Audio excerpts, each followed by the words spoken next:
Vamos falar um pouquinho sobre a eleição aqui em São Paulo, porque ontem o candidato Pablo Marçal foi expulso do debate do Flow após atacar o prefeito Ricardo Nunes. Na sua última fala, ele teve o microfone cortado, insistiu em dizer que o prefeito será preso e depois foi expulso pelo mediador Carlos Tramontina. Em seguida, houve uma confusão ali, não captada totalmente pela transmissão, mas registradas por imagens de outras pessoas que estavam no estúdio. E aí um assessor do prefeito, marqueteiro Duda Lima, levou um soco no rosto, saiu sangrando, foi para o hospital. Aí o debate foi encerrado.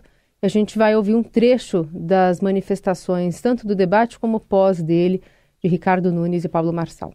A Polícia Federal vai prender o Ricardo Nunes, essa é uma promessa de campanha por causa das merendas. E é a Polícia Federal mesmo, seu banana. O senhor está advertido, corta o tempo, o senhor está excluído do debate. O senhor está excluído do debate. O senhor tinha 10 segundos, por favor, o senhor pode se retirar, porque ainda tem o encerramento do debate. O senhor se retire, por favor. O senhor está excluído por decisão do apresentador, ok?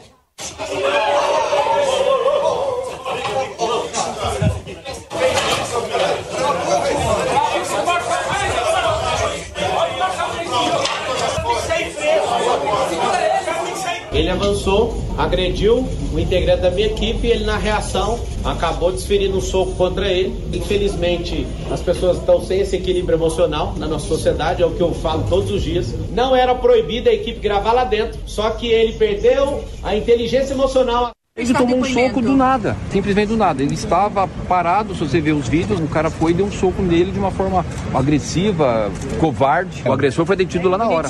Ele tentou fugir, aí avisaram onde ele estava, a polícia que estava lá de segurança, a PM, deu voz de prisão e ele está aí detido. O agressor é o Naruel Gomes Medina, né, assessor de Marçal, dono de uma produtora que faz vídeos para o ex-coach. Eliane, a gente estava tendo um debate mais propositivo, mais morno, segundo as campanhas, né? Mas pelo menos a população estava tendo a oportunidade de ouvir propostas, né? Propostas e ideias para São Paulo. Pois é, e o agredido foi o Duda Lima, que é o marqueteiro da campanha do Ricardo Nunes. Uma coisa, assim, pavorosa, inacreditável. Na sexta-feira teve o debate, um debate, acho que é o primeiro debate civilizado, com discussão de ideias, todo mundo calmo, em que o provocador, o desestabilizador dos debates, que é o Pablo Marçal, declarou: até agora vocês viram o pior de mim. E todo mundo ficou pensando, bem, ele está vendo que está batendo em 50% de rejeição e agora vai mudar, né? Mas não mudou coisa nenhuma e a gente continua vendo o pior do Pablo Marçal, né? Ele fugir das regras do debate, aproveitar, sabe, a circunstância do final do debate para ameaçar a prisão do prefeito Ricardo Nunes se for eleito, e não vai ser, né? As pesquisas mostram que ele está recuando, né? Ele disparou e depois foi voltando, porque as pessoas estão vendo o grau de agressividade, de irresponsabilidade, de falta de propostas, né? E é uma coisa muito triste tudo isso, além de irritante, né? É muito triste porque esse cidadão, ele ocupou todos os tempos, todos os debates, toda a mídia e nós, inclusive, aqui na Rádio Dourado, porque todo mundo só fala nele. E ele destruindo um fator importante da democracia, que é o debate de ideias e é o debate de propostas sobre o que fazer, neste caso, em relação à principal capital do país. É tudo muito estarrecedor, né? O Duda Lima saiu com o rosto sangrando, teve que ir para o hospital antes de voltar para a delegacia para depor, sabe? É inacreditável tudo isso.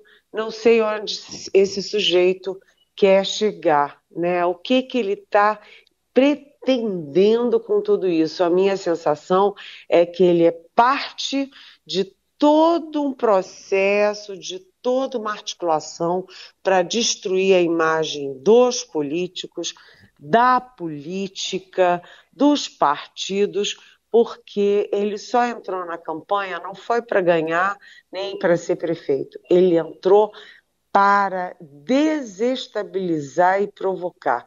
É inacreditável, né? E com toda essa relação dele com o PCC, com a prisão desde os 18 anos, com as ligações do partido dele, PRTB, a gente fica achando que isso é um movimento articulado com intenções ainda mais malévolas do que parece. Muito bem. Vamos ver o próximo debate. Qual vai ser o próximo debate? O que vai acontecer? Tem o da Record ainda, tem o da Globo. Vamos acompanhar. E se vai, né, o Pablo Marçal, se ele vai ser convidado. Lembrando que não tem, por lei, obrigatoriedade de se convidar. O partido dele não tem representação suficiente para ser convidado. Por exemplo, a Marina Helena, em alguns debates, não tem sido convidada pelo mesmo motivo. Eliane, vamos falar de uma outra notícia que está aí nas manchetes também, que é a decretação da prisão pela Justiça de Pernambuco do cantor Gustavo Lima. A defesa dele diz que ele não tem envolvimento com o esquema aí de apostas das bets, mas o fato é que a própria Polícia Civil diz que ele está em Miami, nos Estados Unidos, e que chama atenção na decisão da juíza que ordenou a prisão, é a juíza Andréa Calado da Cruz. Ela cita ali uma viagem de aniversário do Gustavo Lima para a Grécia, em que estava um ministro do STF no iate lá com ele, o ministro Nunes Marques. Pois essa história toda muito bem, é outra história muito complicada que envolve organização criminosa, aviões, navios, iates, muito dinheiro e muitas mentiras. A primeira coisa que todo mundo quer saber é por que o Gustavo Lima fugiu para os Estados Unidos antes da busca, apreensão e do pedido de prisão. Ou seja, aparentemente é legítimo supor, é legítimo se subentender que ele teve informação privilegiada de que ele seria preso, porque foi assim, horas antes ele foge para os Estados Unidos confortavelmente, ou seja, a gente sabe que o crime organizado está infiltrado nas instâncias de poder, no judiciário, executivo, legislativo, e precisa ver se houve vazamento de informação sigilosa que propiciou a fuga dele. Mas você entra, Heisen, numa questão muito complicada, né? Porque esse cidadão, que é o Gustavo Lima, né? Que é parceiro dessas bets, ele é sócio dessas bets e tal, ele fez uma festança na Grécia, né? E quem participou ativamente, alegremente, foi o ministro do Supremo Tribunal, Cássio Nunes Marques, né? A festança foi no iate na Grécia, né? E o Gustavo Lima também ofereceu graciosamente a viagem de avião até a Grécia, né? E inclusive, por pouco, o Cássio Nunes Marques, o ministro do Supremo, não vai na mesma aeronave que os outros que já estão sendo presos, que estão sendo denunciados e presos, etc., estavam por pouco, mas de qualquer jeito ele foi num avião que foi oferecido pelo Gustavo Lima, agora com pedido de prisão decretado, e estava lá no iate do sujeito todo enrolado. Ou seja, como o Supremo vem sendo muito atacado, inclusive pelas decisões corretas que o Supremo vem tomando, né? É mais uma É mais um flanco para ataques ao Supremo. A diferença é que dessa vez é um ministro que foi indicado pelo presidente da turma que ataca o Supremo. Agora vamos ver se essa turma que ataca o Supremo continua atacando agora porque um aliado da turma deles que está enrolado, precisa dar algumas explicações sobre essas festinhas, esses aviões, esses iates, com gente suspeita, né, gente? Seguimos com a Eliane Cantanhede, participando aqui do Jornal Eldorado, falando agora sobre esse contexto internacional. A gente tem visto Israel até dizendo agora, né, que a sua força aérea concluiu uma segunda onda de ataques contra posições do Hezbollah, algumas nas profundezas do Líbano nesta terça-feira. Pelo menos 558 pessoas foram mortas, incluindo dezenas de crianças. São aproximadamente metade do número de libaneses mortos durante a guerra de 34 dias entre Israel e o Hezbollah em 2006. E esses ataques estão continuando, estão aumentando bastante a tensão por ali. A gente conversou mais cedo, Eliane, com o ex-embaixador do Brasil em Londres, em Washington, Rubens Barbosa. Ele dava um panorama de que isso tem muito a ver também com a vontade de Netanyahu encontrar outras frentes para permanecer no poder, né, já que é bastante pressionado para se resolver a questão da faixa de Gaza. Mas tem a questão do Irã também, porque, de alguma forma, a gente sabe que o Irã é o financiador do Hezbollah, e quando se fala em risco de evoluir um conflito regional no Oriente Médio, a gente está falando também de risco do Irã entrar abertamente nesse conflito. Como é que você está observando isso a partir de Brasília? Bem, a grande preocupação agora do Itamaraty e da área internacional do Palácio do Planalto é exatamente isso, né? Porque o conflito está saindo do controle, está atingindo não mais Israel e Hamas, está extrapolando para o Líbano, e extrapolando para o Líbano e para o Hezbollah, como você disse, Carolina, isso puxa o Irã para a guerra, né? Ontem teve manifestação do governo do Irã, do governo iraniano, dizendo que Israel está tragando o Irã para medidas que o Irã não quer tomar.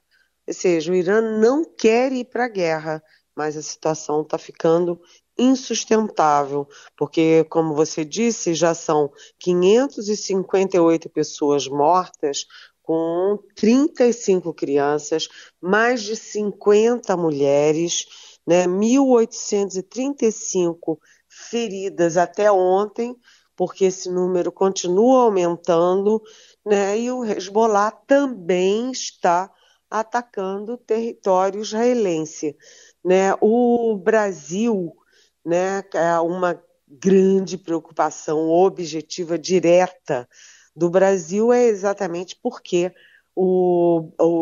há brasileiros no Líbano.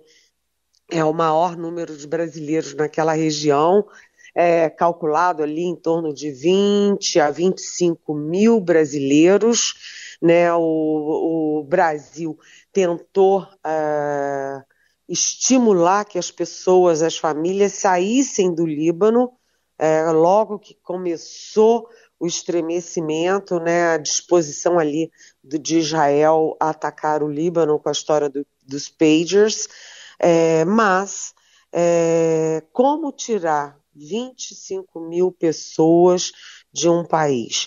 E agora há um complicador a mais, que é o seguinte: os aeroportos foram fechados, né? Não tem mais como você entrar e sair do Líbano, né? Uma solução seria sair pela fronteira terrestre, por exemplo, do Líbano para a Síria, mas com o conflito nessa magnitude, não se sabe se você consegue sair por terra, né? Sair com suas coisas, seus filhos, suas crianças, suas famílias, enfim. Isso é um problemaço, né, para o Brasil, sem saber o que fazer com seus nacionais dentro do Líbano e também sem saber como impedir que a guerra entre Israel e Hamas se transforme numa guerra generalizada no Oriente Médio, né? Tudo isso tem um lado assim desesperador, muito triste, e o Líbano, né, que eu conheci o Líbano, é muito triste porque o país é um país tão moderno, tão, sabe, de gente tão inteligente, preparada. Aí vem uma guerra, destrói, vem outra guerra, destrói, vem outra guerra, destrói. E esse número de mortos é o maior número de mortos desde 2006, né? Ou seja, essa é uma das guerras mais sangrentas da história do Líbano, que é uma história cheia de guerras o tempo todo. É muito triste e muito preocupante agora nós aqui, preocupantes inclusive por causa dos nossos nacionais que estão lá sem saída. Sim. Vamos acompanhar para ver o que é possível fazer e como Itamaraty vai tentar dar uma solução para isso. Muito bem. Até diferentemente de 2006, né, como você bem lembrou, porque deu para sair pela Síria, que era outra situação. Hoje a Síria não é mais uma saída tão segura, né, para quem está querendo fugir do Líbano. Eliane, queria aproveitar também, nesse clima todo, hoje tem o discurso, daqui a pouquinho, do presidente Lula lá na Assembleia Geral da ONU em Nova York, e eu vi que na agenda depois ele tem um encontro com o rei da Jordânia, né, o rei Abdullah II, Jordânia, que faz fronteira ali com a Síria, com Israel, e com parte ali da Cisjordânia também, que é administrada pela Palestina. Enfim, pode ser um encontro importante esse pós-Assembleia Geral da ONU também, né? Pois é, o presidente Lula fala hoje oficialmente, né? Ele abre oficialmente a Assembleia Anual da ONU, como todo presidente brasileiro historicamente faz todos os anos, né? E o presidente Lula vai exatamente focar nas guerras, no mundo fora de controle, né, nos países ricos que não assumem suas responsabilidades com os países mais pobres, nem com o meio ambiente, vai cobrar recursos, coordenação internacional para preservar o planeta, né, e vai insistir no seu discurso desde o primeiro mandato. Foi no primeiro mandato, segundo mandato, e é um discurso que se mantém firme hoje, uma marca do Lula no ambiente internacional, que é o combate à miséria e à fome. Só que o momento não está muito bom para o Lula, porque o conteúdo do discurso, vamos esperar para ver qual será, mas a expectativa é que seja um conteúdo correto, cobrando, como ele já fez, né, desde domingo, está fazendo desde domingo, ele está cobrando mudanças na governança internacional, mudanças no funcionamento da ONU e principalmente no Conselho de Segurança, né, para se tornar até mais ativo, né? Você vê essas guerras todas e a ONU não apita nada, enfim, não tem peso nenhum.